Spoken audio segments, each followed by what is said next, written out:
All right, welcome back to the Nexus Season 2 Finals. We're going to be heading into 1903 this year. As a reminder, we have Power playing Austria, Go Horns Go, as England, France, the Village Idiot, Germany, Super Wordy, Jordan Connors as Italy, Magnesium, Fire as Russia, and Umble the Heap as Turkey. And this has been a good game so far. Check out the first two videos, 1901 and 1902.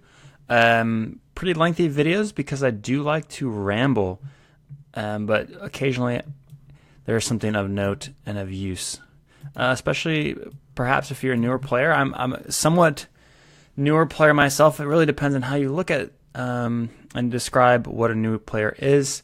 I like to think of myself as someone who's continually learning the game, and so I hope to forever be a new player to diplomacy. Meanwhile, I can use these kind of analyses to see what I think of the game and the positions and the strategies. And the only thing that I can't really comment on too much is the diplomacy itself in terms of the negotiations, the press, because I don't have the access to that. However, we can make a lot of assumptions to at least make the storytelling a little bit better. So coming up into 1902 here and the builds, and we were making some predictions about removals and builds in the end of the last video. And it looks like Power 442 here in Austria really well. Let's call it like it is. He got swindled by Jordan Connors here in Italy for two centers, for Trieste as well as Vienna, and as a result, he decides to remove the fleet in Greece, so he has a chance to pull back into a home center, just Budapest remaining. Even though he did combine really well with Turkey that year and helped Turkey into the Ionian and helped Turkey into Romania. So a little bit at the expense of the Italian, who probably played this pretty well if you looked just strictly at the moves. Italy did not attack Austria in 01. Austria did play the hedgehog, moving fleet Trieste to Venice in 01. So, but there wasn't any action the other way in terms of Austria moving against Italy. Although he was a little suspicious of him, he didn't make the move Galicia to Vienna in the fall of 01, as we remember. And so perhaps their negotiation wasn't exactly going so well that they wanted to work together in this particular game. And Austria opted to help Turkey out, but lost two of his home centers himself. Meanwhile, France took off NAO, which to me is a sound. I think it's a sound play. We can probably not expect to get Liverpool here, although we do have a free convoy from Gascony into either of, well, we have a free convoy into Clyde, but we didn't know what England was going to build, and England actually built a fleet in London. So that was a really interesting. Again, the negotiations can be allowed, and the press does play during the build and retreat phases here. So maybe England and France just had a chat and said, "Look, let's patch this up. Germany's getting big. Let's it looks like Russia took a big hit. We can work together as an EF against Germany in this situation and do pretty well. Like, let's see what we can do." That might have been my pitch as France to England. Even if I was going to take off North Atlantic anyway. But England maybe hearing that pitch, hard to know what to do. Like, do you still build an army so you can defend, or do you go ahead and do what he did anyway, which is add a fleet in London? As it happens, France could have swindled there and convoyed into Clyde, and probably picked up an English center. So that's pretty interesting to note. However, meanwhile, Italy picks up 2 builds and throws down 2 fleets. So the position with Adriatic, Trieste, and Vienna seems pretty strong. With the German in Tyrolia, at this point, it was Italy that swung at Munich earlier, but maybe it's in their best interest to work together for the meantime. We'll see how they negotiate that. And the Russian and the English are very entangled. So I'm actually predicting, from this point, we also had the German build in Berlin and not in Kiel, which is interesting because it does ask some questions of what the German or the French army is going to be doing in Ruhr. So I don't know. Maybe you guys should pause the video and make a few predictions of what you think should happen here, and then I'm going to talk strategically about each power and then make some predictions myself.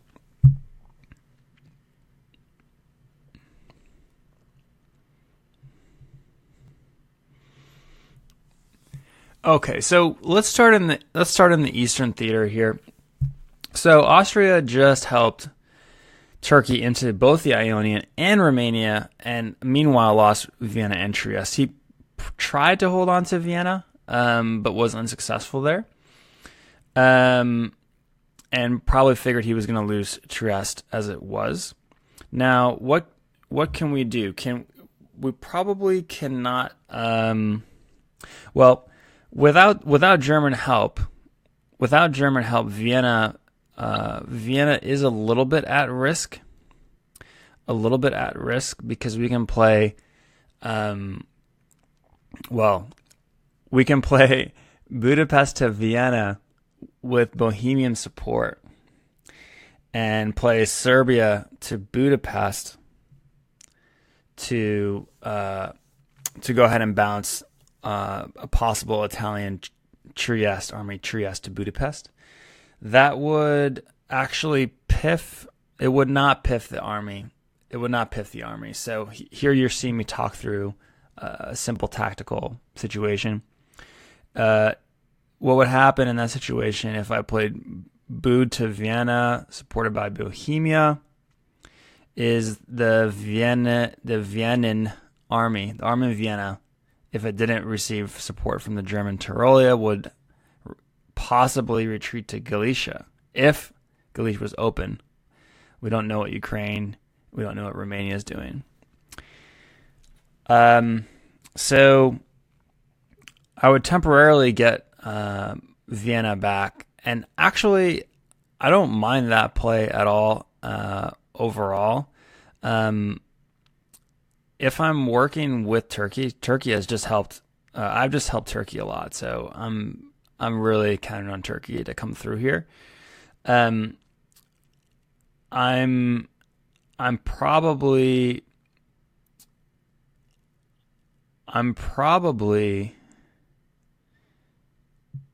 I'm just noticing that Turkey has built the army in Smyrna, which I think is good because that's really gonna let Turkey make inroads, potentially at least put a lot of pressure on Sevastopol. We can play some games where Sevastopol might have to stay home, but then might relinquish the Black Sea. And we can do that already in the fall, right? Smyrna to Armenia, and suddenly I'm gonna gain the Black Sea, or I'm gonna get into Sev in a lot of scenarios. Well, from Austria's point of view, so long as Turkey is with me, I'm doing pretty okay. the fleet in the Ionian is gonna get dislodged. And as Austria, do I want that fleet to backtrack into Greece? Would be an interesting question. Like what if I'm working with Turkey and Turkey is willing to work with me, what can we actually do here? We're going to lose the Ionian. Do you want the retreat to go to Albania so that you can put pressure on Trieste somehow? What's the plan? Would you be willing to lose Greece if you got back Trieste? And certainly if you got back Trieste and Vienna, you'd be thrilled with that. And with German help, that could be possible. So I would be working towards that aim. And Germany may like to see Austria hang on here and get back to 4 or 5 centers. If I'm Germany, I think in most cases I'm pretty okay with that in the early game. So that German Tyrolean unit is gonna be certainly have a lot of leverage. In particular because Vienna is open, right? And this is where I'm not so sure about the double fleet build here. The double fleet would be great if Italy and Austria were still working together. And I'm not saying that they were working together at any point in this game. But in a situation you find yourself in the spring of 2003, building 2 fleets, having just taken Trieste and Vienna, I mean, you have to somehow hold those. You have to somehow hold those gains, and you're probably not counting on Austria to be too thrilled with you having just taken this. So maybe Army Venice, maybe a build of Army Venice really holds that position quite nicely, and you can then afford to build Fleet Naples as well. So as we talk through this, you're seeing new ideas coming to my mind, and it just shows you that sometimes over the board it's not always obvious. Now he may have heard from Germany that he's gonna have German help to hold that line, and he's not gonna have to worry. And in that case, he can afford to build 2 fleets because those fleets can be useful certainly against Turkey, and he can also spare one even against France at the right moment. And so from that pairing's perspective, an Italian-German coalition, that would make a lot of sense.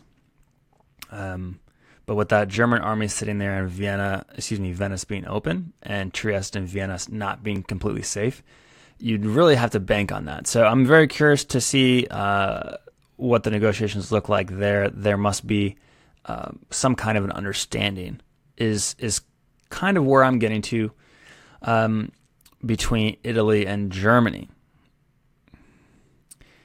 What else can we say about the position? I feel like England has certainly improved its position, although it still has a lot to work out to hold its gains. Russia's decided to be quite stubborn here, and I'm not sure what my plan is as Russia in the south. It seems like I'm going to be under a lot of pressure from Turkey pretty soon. I've given up Galicia, but maybe I'm saying, look, I'm comfortable with my home centers plus Norway.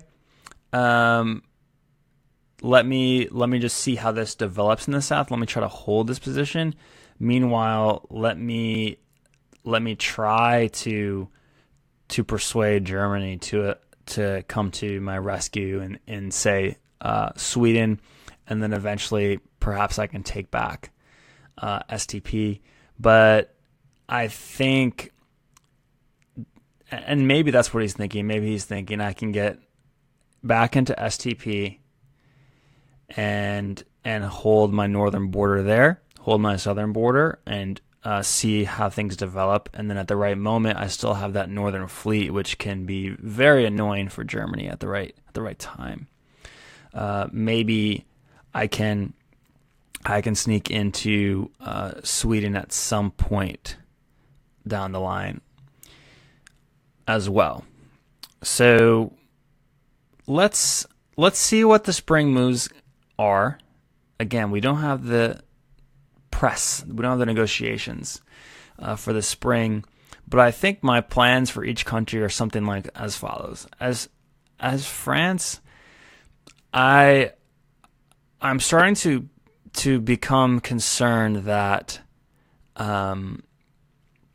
while I have the army in Ruhr, I'm down to 5 units. I've just seen 2 Italian fleets go on the board with a German unit in Tyrolia and an unguarded Venice. And so I'm pretty concerned, and I want to try to get England on board with me. So how can I coordinate with England? Maybe he's able to support me into Belgium, because we can take Belgium right now. The question would be, can he afford to use North Sea? Can England afford to use North Sea to offer that support when he has the question of the Russian and how he wants to play this himself? That's going to be really interesting. I'm very interested to see what the German unit in Denmark is going to do here. But certainly the German is also saying that, seeing as he did not build a fleet keel, that he may like to work with England. That's a very pro-English build. Certainly, a move into Prussia or Silesia here is gonna be difficult for Russia to deal with. So I suppose I'm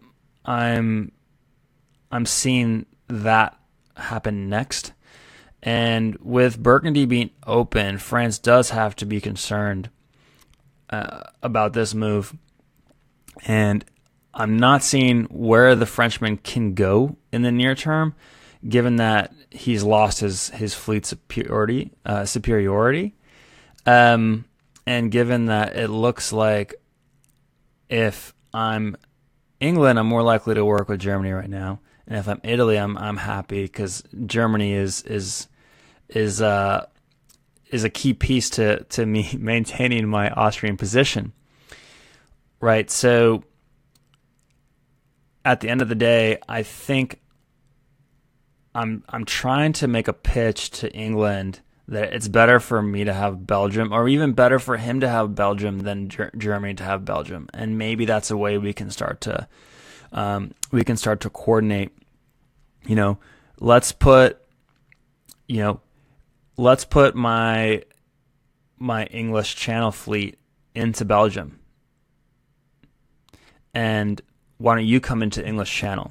Like, it seems odd, but it's a way for the English Channel to get out of the English. It's a way for the French fleet to get out of the English Channel, and it's a way for us to begin to coordinate a little bit better. The good news is I already have my army in Ruhr, and so Germany, if England and France work together, is going to be hard pressed to defend at least that western border. But it just feels like from these builds that that England wants to work with Germany because he can secure gains against Russia, and France can't do much versus him in the near term. Can Austria hold on? Will Turkey actually help him, or will Turkey be comfortable to let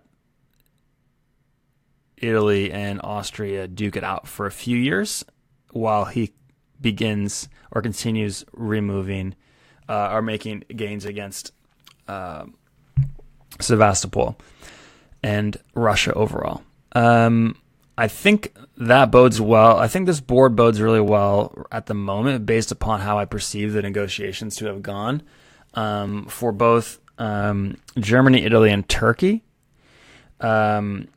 England as well. I'm feeling less bullish about France. Certainly Austria's in a tough spot, but if Turkey feels like they should stay in the game for a moment, then they're not out of the woods, but they're certainly in a difficult situation. And Russia, I feel, is in a very in a disadvantaged position right now.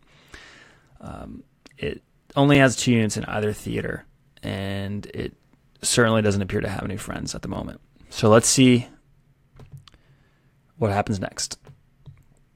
Spring 03.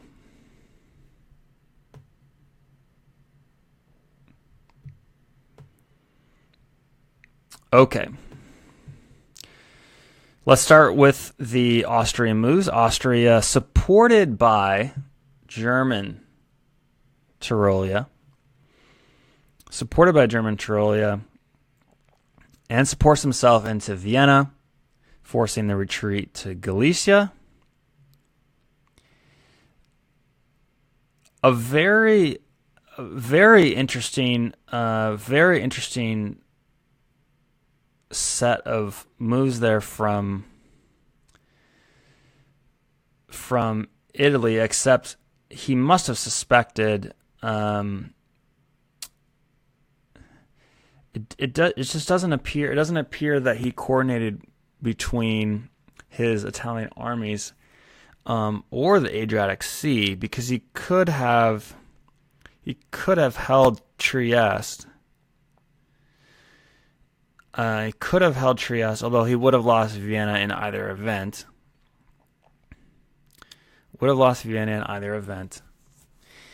And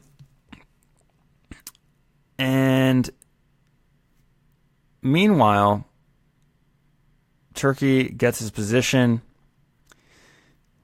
also retreats into Greece. Doesn't seem like Turkey is going to be in a position to to vacate Greece so as to allow Austria to maintain it.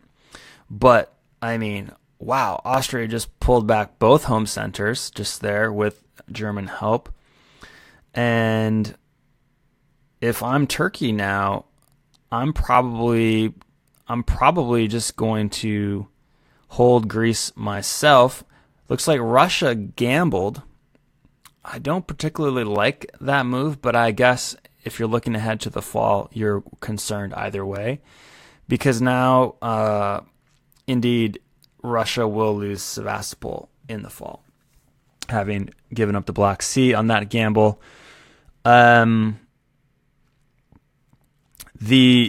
only prayer is to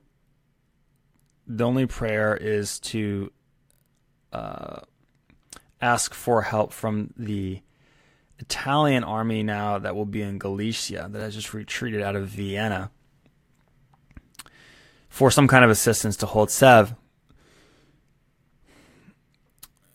But interestingly, now the tables have shifted actually a fair bit in the Eastern Theater.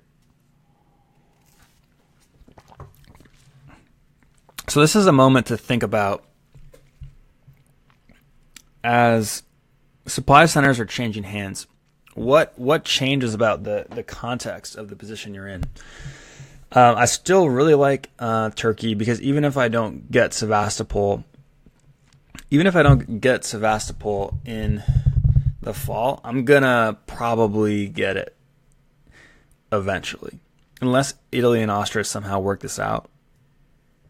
Seems unlikely. I'm gonna get Sevastopol eventually, and I might just stay in Greece.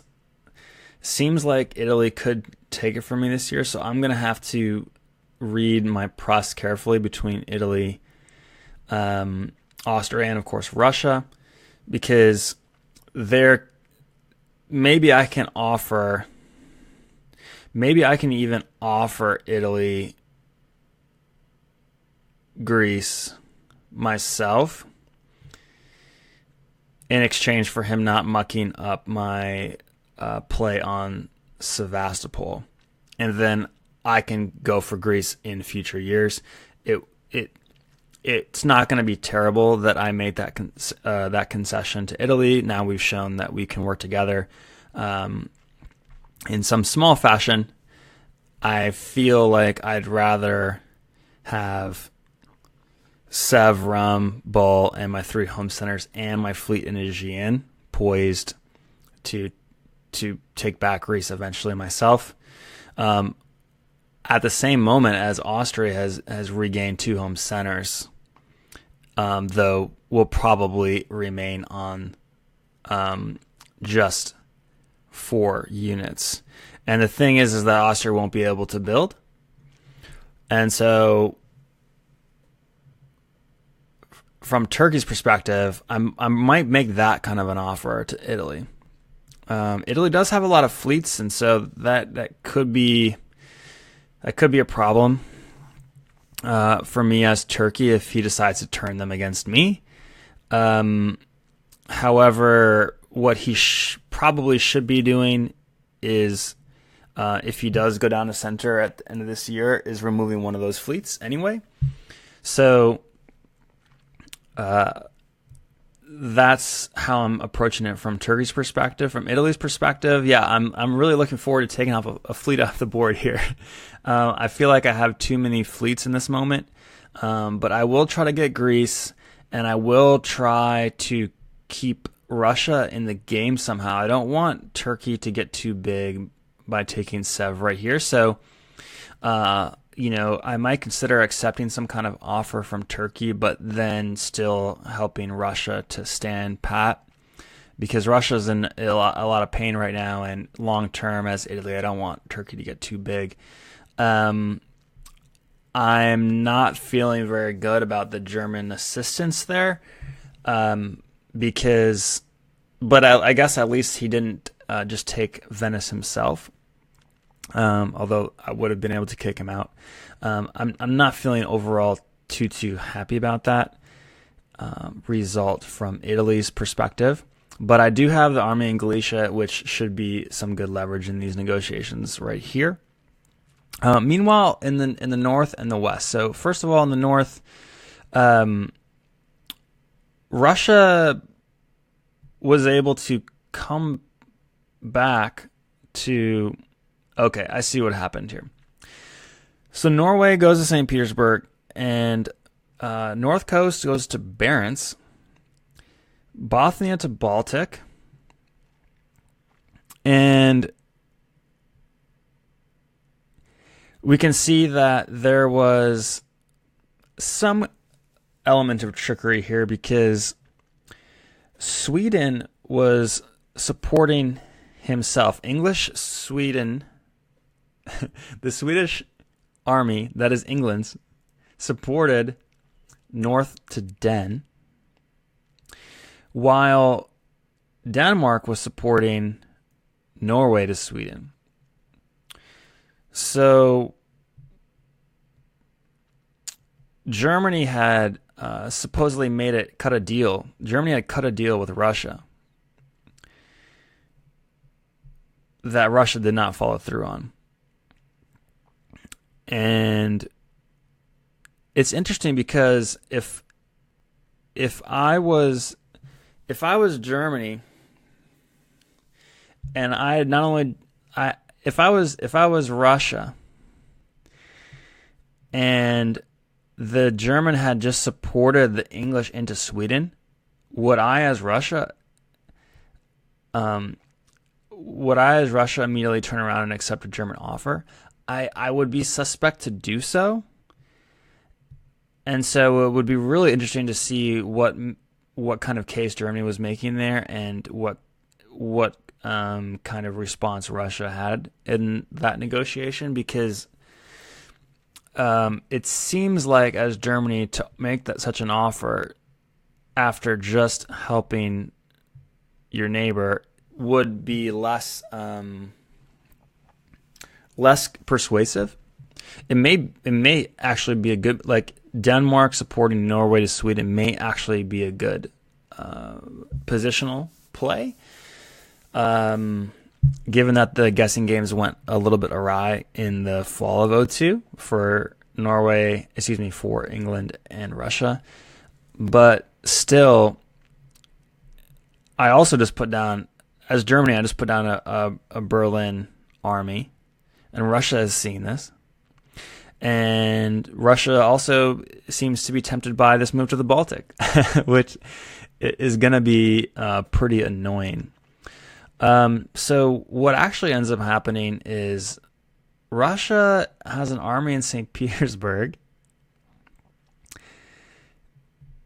England maintains Sweden, dislodges Denmark, takes Barents, and really improves his position, follows up with London to north as well, holding in Wales. So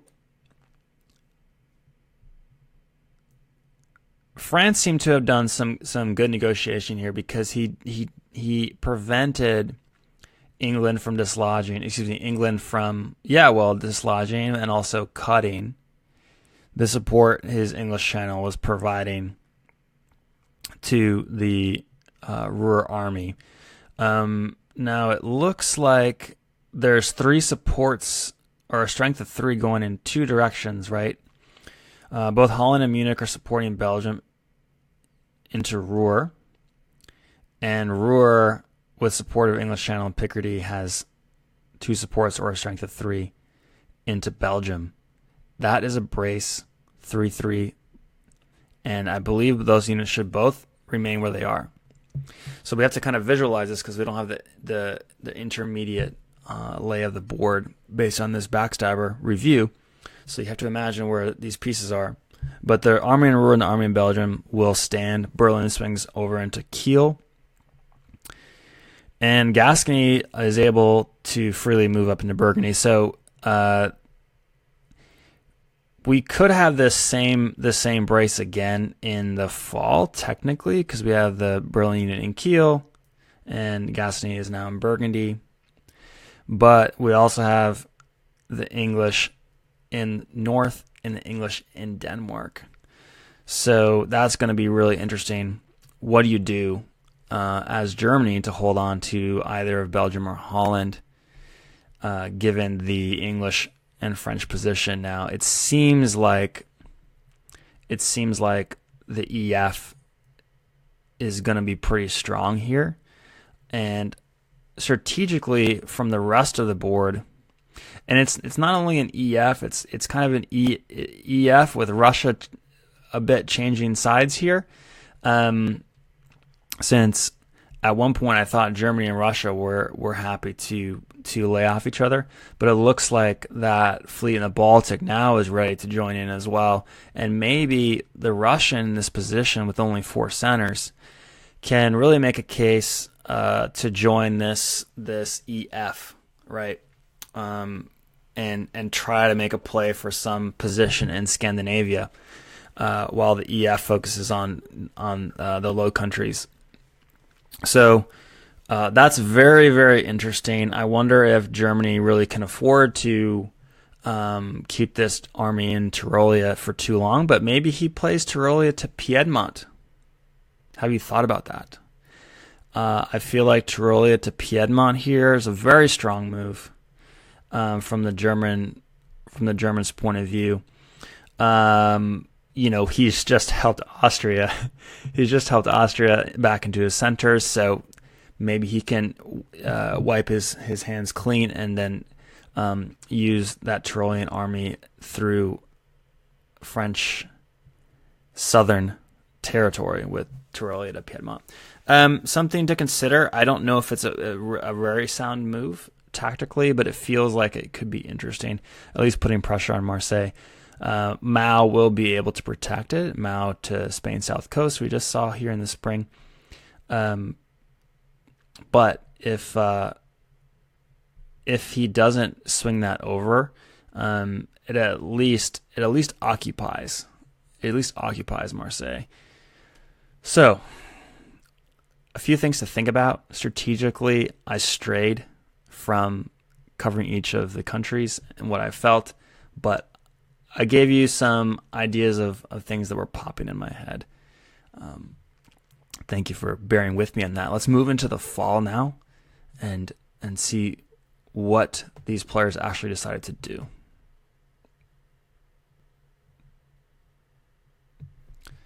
Let's get into the fall.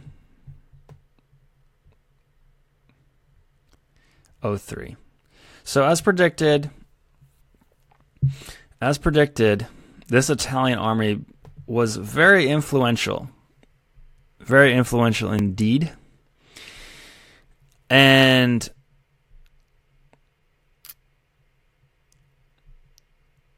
very influential indeed.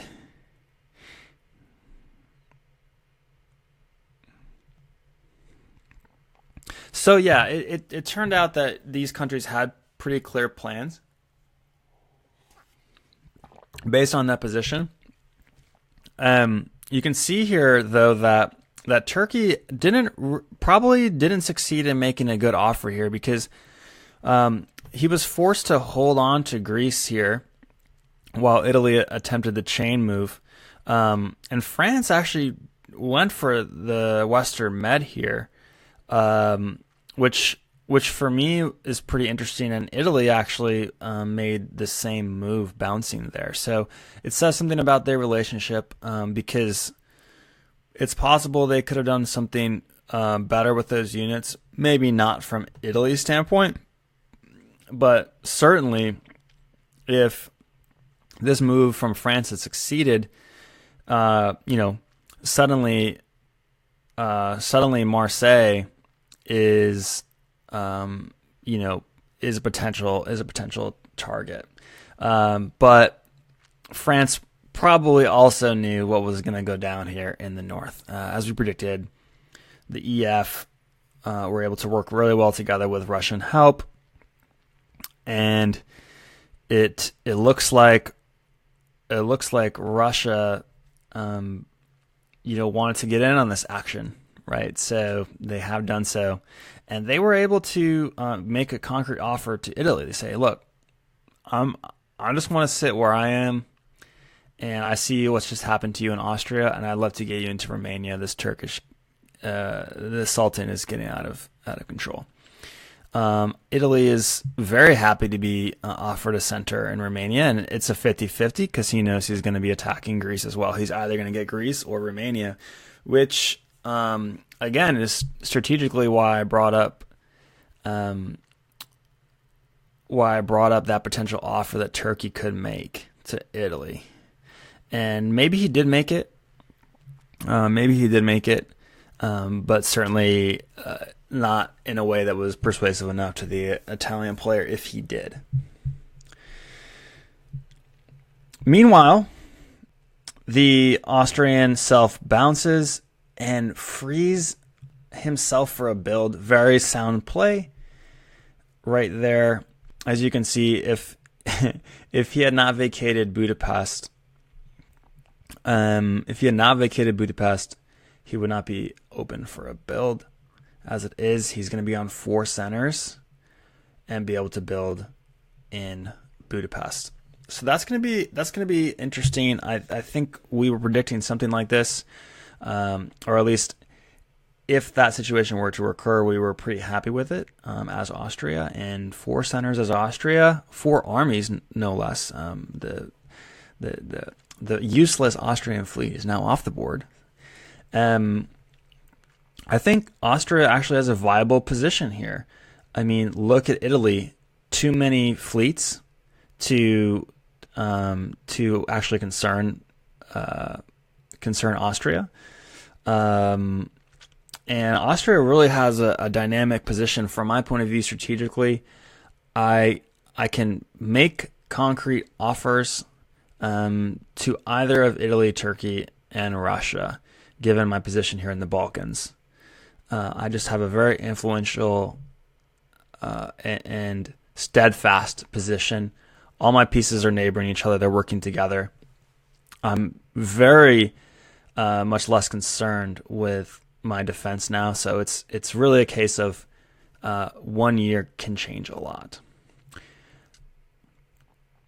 Meanwhile, in the north, Barents is going to slide into Norway. Denmark, the English fleet in Denmark supports north into Helga, which is going to be piffed. There's no available retreats there. Meanwhile, Meanwhile, I have to see the orders because some of these red lines could be can either be retreats or moves that did not work. But it actually looks like, yep, it does look like the German army in Belgium is piffed, as is the French army in Ruhr.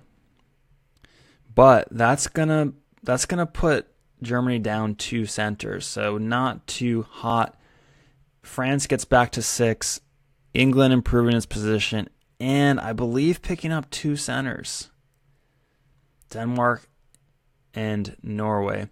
Although I guess since Norway and Norway and St. Petersburg would have been swapped between England and Russia, it's actually +1 for England. But I'm feeling very good about England's position and his sense of where his allies are, and that's like a big turn from not too long ago.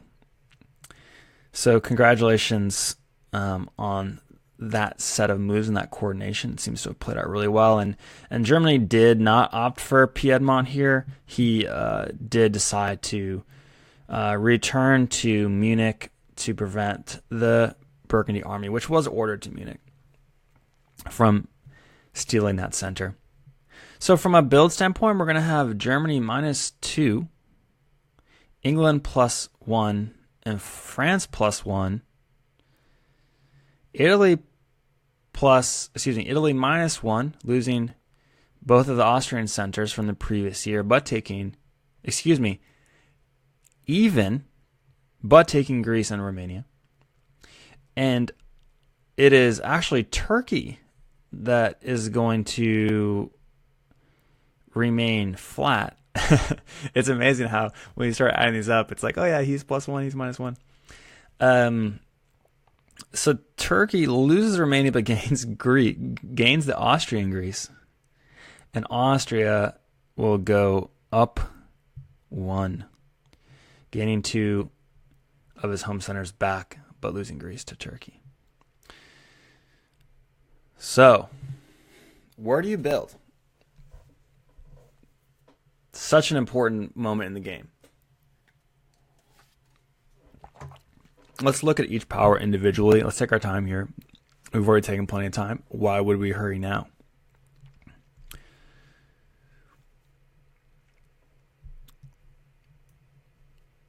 Turkey, I had my army piffed, so I'm not going to be able to build.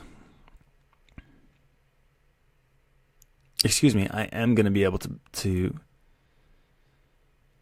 build, because I have 4 units on the board with 5 centers. So what do I build? This is a really interesting one. It really depends on your relationship with the nearby powers. It doesn't look like you're friendly with Italy or Russia. But where is your unit going to be best served? Right here. I mean, it feels like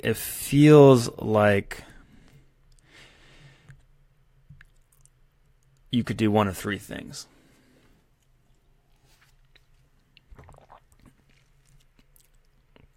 From a flexibility perspective, I'm considering building a fleet in Khan. I could see fleet in Smyrna and also army in Khan. The reason a fleet Khan is because I can, depending on my negotiations, use it in a number of ways. It's flexible. It's just a little bit more flexible than the army. But that is going to depend a lot on how you feel about both Italy and Russia. I mean, Italy and Russia are clearly happy to work together here. Italy was able to take that offer from Russia and take Rum. But hopefully as Turkey, you're content to work with Austria here. And if you are, for the near term, you're feeling quite okay about your position. And in that case, you might like to have you might like to have the fleet in Caen, or even a fleet in Smyrna would be a fourth option, just so that you do have the ability to play either to Eastern Med or to the Aegean.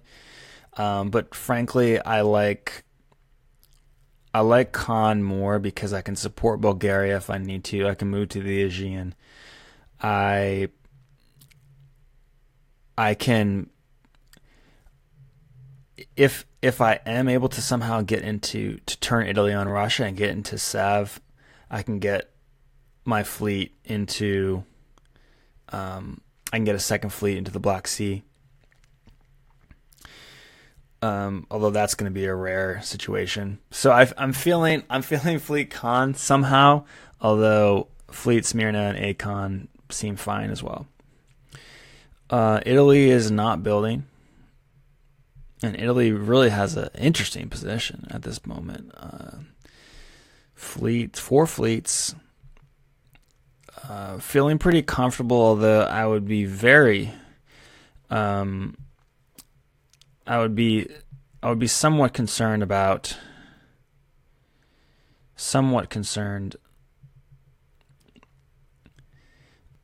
my single army and the way they're kind of split around now, and can I hold Rum in the long term?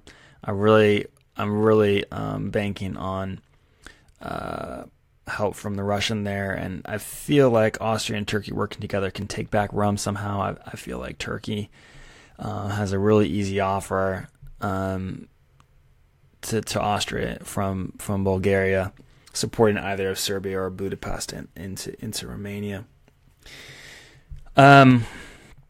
So anyway, Italy's not building, so let's move along. From France, I think I'm gonna build an army.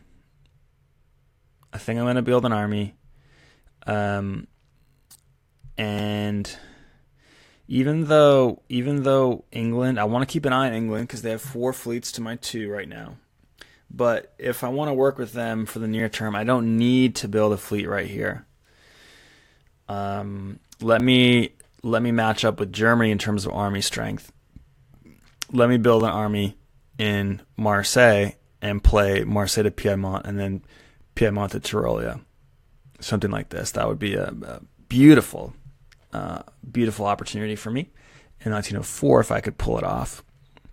Meanwhile, as Germany, I have to remove 2. Tough situation here.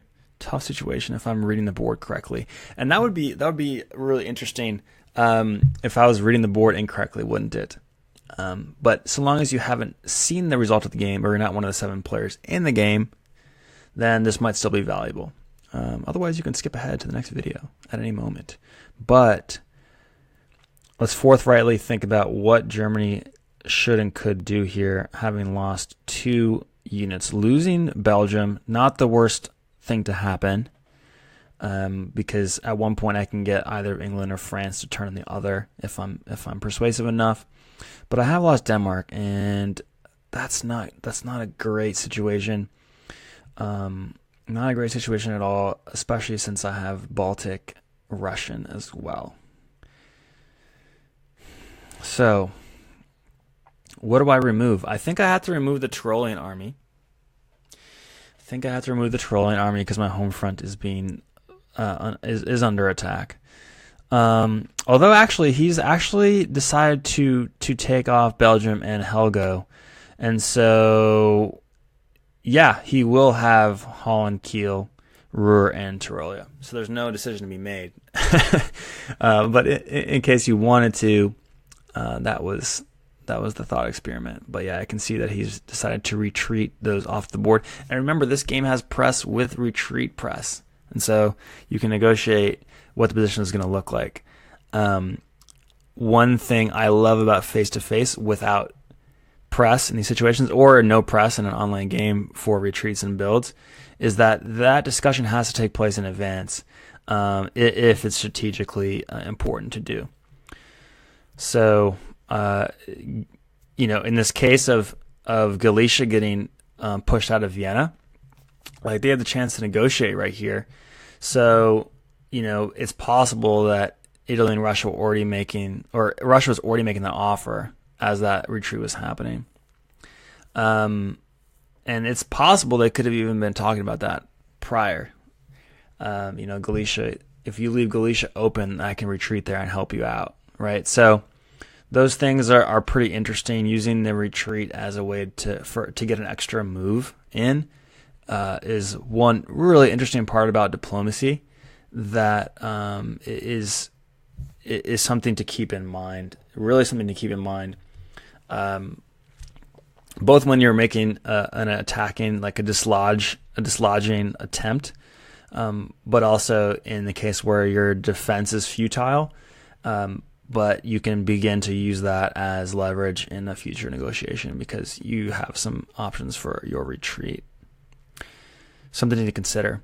Italy, in this case, used that seemingly to perfection, right? Because they were able to make that deal and get into Romania and avoid having to pull any units. Even if they have to pull Romania at some point here, they're going to have some play and some opportunity to potentially get Greece right here in the spring of 1904, since Turkey's going to have to rely on assistance from Austria in order to hold that in Greece. So just an example of that retreating move and how it can play in. I hope you enjoyed all of that. I certainly learned a few things and really enjoyed that Italian retreat to Galicia that then was able to help Russia hold the line, hold Sev, while also pushing back the Turk. Very, very cool to see, and also interesting to see, England and France like quickly move off of that North Atlantic push and kind of separate or how do we even talk about this?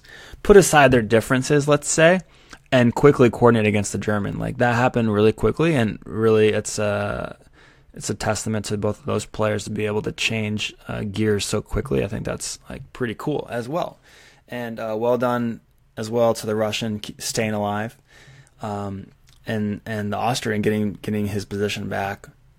The only country I'm concerned of now is Germany a little bit, but he's certainly comfortable here with 4 armies. It's not that easy to attack decisively, especially since he should be able to kind of hold that line. It's going to take a concerted effort from the EF. So we'll see if that happens. We'll see if that materializes in fall. I keep saying fall. We'll see if that happens in 1904. All right. See you in the next video.